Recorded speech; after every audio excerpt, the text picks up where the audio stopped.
दोस्तों, अगर इथेनॉल की वजह से गाड़ियों की माइलेज गिर रही है, बहुत सारे इन्फ्लुएंसर्स इस बारे में बात कर रहे हैं, जैसे मनीष कश्यप, हालांकि वो मुझे थोड़ा शेडी लगता है, सौरभ जोशी और भी बहुत सारे इन्फ्लुएंसर्स। फूड सिक्योरिटी पे भी खतरा नजर आ रहा है और पानी की किल्लत बढ़ रही है। तो भी सरकार इस पॉलिसी से पीछे क्यों नहीं हट सकती है? सबसे पहली और सबसे बड़ी वजह है पैसा।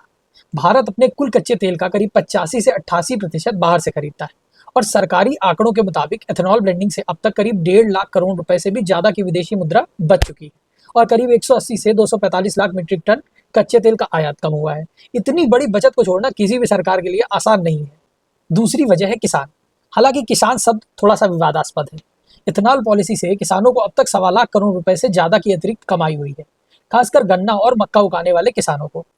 और अगर ये पॉलिसी पलटी गई तो ये कमाई और चीनी मिलों को मिलने वाला जो बकाया है, दोनों सीधे खतरे में आ जाएंगे। मतलब रनिंग कॉस्ट पे भी प्रॉब्लम आ जाएगी, और किसानों को नाराज करना किसी भी सरकार के लिए राजनीतिक रूप से भारी पड़ सकता है। डिस्टिलरी, स्टोरेज और सप्लाई चेन में हजारों करोड़ रुपए लग चुके हैं, यानी बहुत बड़ा इन्वेस्टमेंट हो चुका है।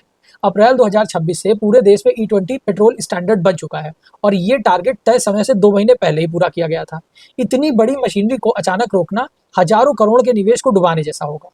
चौथी वजह है दुनिया के सामने भारत की इमेज। इथेनॉल पॉलिसी को अभी तक ऊर्जा क्षेत्र में एक बड़ी सफलता के तरीके पेश किया गया है, पूरी दुनिया के सामने ऐसे रिप्रेजेंट किया है कि सरकार इससे एक बहुत बड़ी ग्रोथ लीप ले रही है। अचानक वापस लेना सरकार के लिए अपनी नीति पर सवाल खड़े करना होगा। यानी सरकार के लिए मामला सीधा नहीं है।